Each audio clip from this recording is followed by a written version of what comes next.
നമസ്കാരം. ഇറാൻ യുദ്ധം ഇനി എന്താവും? ഏകപക്ഷീയമായി വിജയം പ്രഖ്യാപിച്ച അമേരിക്ക യുദ്ധം നിർത്തുമോ? നിലം തൊടാത്ത വ്യോമാക്രമണത്തിലും ഇറാൻ പിടിച്ചു നിൽക്കുമോ? യുദ്ധം അതിന്റെ മൂർച്ചയേറിയ ഘട്ടത്തിലേക്ക് പ്രവേശിക്കുമ്പോഴും ഉയർന്ന പ്രധാന ചോദ്യങ്ങൾ ഇവയൊക്കെയാണ്. ഉത്തരം പറയാറായിട്ടില്ല. പക്ഷെ ഒരു കാര്യം ഉറപ്പാണ്, ഈ യുദ്ധത്തിൽ ആര് തോറ്റാലും ജയിക്കുന്നത് ഒരേ ഒരാൾ മാത്രമായിരിക്കും: ബെഞ്ചമിൻ നെതന്യാഹു. നിലവിൽ ബെഞ്ചമിൻ നെതന്യാഹു കൊല്ലപ്പെട്ടു എന്നും ശവശരീരം കണ്ടെത്തിയെന്നുമുള്ള വാർത്തകൾ പരക്കെ പ്രചരിക്കുന്നുണ്ട്. ഇക്കാര്യത്തിൽ പ്രചരിക്കുമ്പോഴും നാം ഓർമ്മയിൽ കൊണ്ടുവരേണ്ട മറ്റൊരു കാര്യം കൂടിയുണ്ട്. അതായത്, സത്യത്തിൽ ഈ യുദ്ധം നെതന്യാഹുവിന്റെ പ്രോജക്റ്റാണ്. പതിറ്റാണ്ടുകളായി കൊണ്ടു നടക്കുന്ന സ്വപ്നം. ലോകത്തിലെ ഏറ്റവും വലിയ സൈനിക ശക്തി കൂടി ഇതിലേക്ക് വലിച്ചിട്ടതും നെതന്യാഹു തന്നെയാണ്. നയതന്ത്രം, ഭീഷണി എന്നിവൾക്കിടയിലും ആടിയുലഞ്ഞ ട്രംപിനെ യുദ്ധത്തിനിറക്കിയതും നെതന്യാഹു. വെനസ്വേലയിലേതുപോലെ ഇറാനെ പെട്ടെന്ന് വീഴ്ത്താമെന്നായിരുന്നു ട്രംപ് ധരിച്ചിരുന്നത്. അതൊരു എട്ടിന്റെ പണിയായിരുന്നുവെന്ന് ഇപ്പോൾ ട്രംപിനറിയാം. അമേരിക്കയിൽ യുദ്ധവിരുദ്ധ വികാരം പടരുകയാണ്. സമ്പദ് വ്യവസ്ഥ പ്രതിസന്ധിയിലാവുകയും എണ്ണവില ബ്രേക്കില്ലാതായി. കോൺഗ്രസിനെ അറിയിക്കുകയോ സ്വന്തം ജനതയെ എന്തിനാണ് ഈ യുദ്ധം എന്ന് ബോധ്യപ്പെടുത്തുകയോ ചെയ്യാതെ യുദ്ധത്തിന് പുറപ്പെട്ട ട്രംപ് എക്സിറ്റ് പ്ലാൻ ഇല്ലാതെ ഇരുട്ടിൽ തപ്പുകയാണ്. അപ്പോഴും ചിരിക്കുന്നത് നെതന്യാഹു ആണ്. ഏത് തോൽവിയും നെതന്യാഹുവിനെ സംബന്ധിച്ചൊരു വിജയമാണ്. യുദ്ധം തുടങ്ങിയ നിമിഷം തന്നെ നെതന്യാഹു വിജയിച്ചു. അത് ഇസ്രായേലിന് എന്തെങ്കിലും ഗുണമുണ്ടായത് കൊണ്ടല്ല, മറിച്ച് താൻ പറഞ്ഞെടുത്ത് കാര്യങ്ങൾ എത്തി എന്നത് കൊണ്ട് തന്നെയാണ്.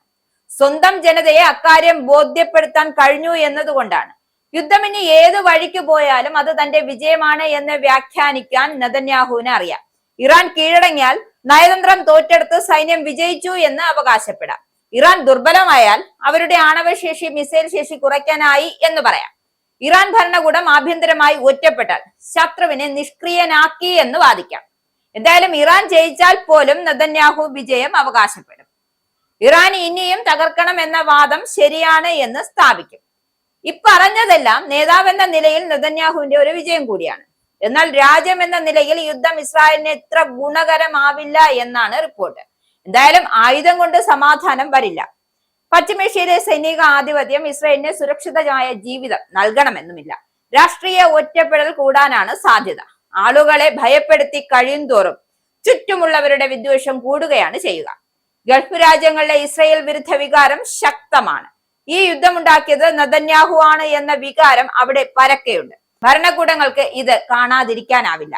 അമേരിക്കയോടുള്ള അകലം കൂട്ടാൻ അവർ നിർബന്ധിക്കപ്പെടും. അങ്ങനെ വന്നാൽ യുഎസിന്റെ നിലപാട് തന്നെ മാറാനിടയുണ്ട്. ഇസ്രായേൽ തെരഞ്ഞെടുപ്പ് വരാനിരിക്കെയായിരുന്നു നെതന്യാഹുവിന്റെ ജനപ്രീതി അങ്ങ് കുത്തനെ ഇടിഞ്ഞു താഴ്ന്നത്. അഭിപ്രായ വോട്ടെടുപ്പുകളെല്ലാം എതിരായി. ഗുരുതരമായ ക്രിമിനൽ കേസുകൾ അന്തിമ ഘട്ടത്തിലായി. നിർബന്ധിത സൈനിക സേവനത്തിന് ഇളവിനുള്ള നിയമ നടപടി രാജ്യത്ത് രണ്ടു തട്ടാക്കി. കേസിൽ കുടുങ്ങിക്കിടക്കെ നടത്തിയ ജുഡീഷ്യൽ പരിഷ്കാര ശ്രമം കുരിശായങ്ങ് മാറി. അതിനു മുമ്പും ഇസ്രായേൽ കടന്ന് ഹമാസ് നടത്തിയ ആക്രമണത്തോടെ ജനം എതിരായിരുന്നു. മൊസാദിന്റെയും സൈന്യത്തിന്റെയും വിശ്വാസ്യത കുത്തനെ അങ്ങിടിഞ്ഞു. പിന്നീട് ഗാസയിൽ നടത്തിയ അതിക്രൂരമായ സൈനിക നടപടി ലോകത്തിന്റെ മുഴുവൻ എതിർപ്പിന് കാരണമായി.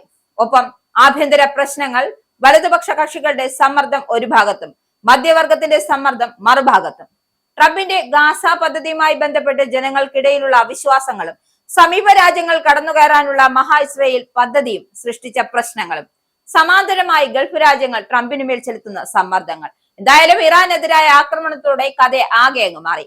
നെതന്യാഹുവിന്റെ തീരുമാനത്തെ എതിർക്കാൻ ഇസ്രായേൽ ഇന്ന് ആരുമില്ല.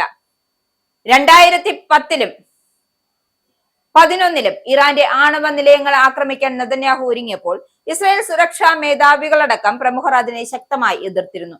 എന്നാൽ ഇപ്പോൾ സൈന്യത്തിലോ ഗവൺമെന്റിലോ എതിർ ശബ്ദങ്ങളില്ല. ചുറ്റുപാടുമുള്ളതെല്ലാം സ്തുതി പാഠകരായി മാറിയിരിക്കുന്ന കാഴ്ചയാണ് കാണാൻ കഴിയുന്നത്.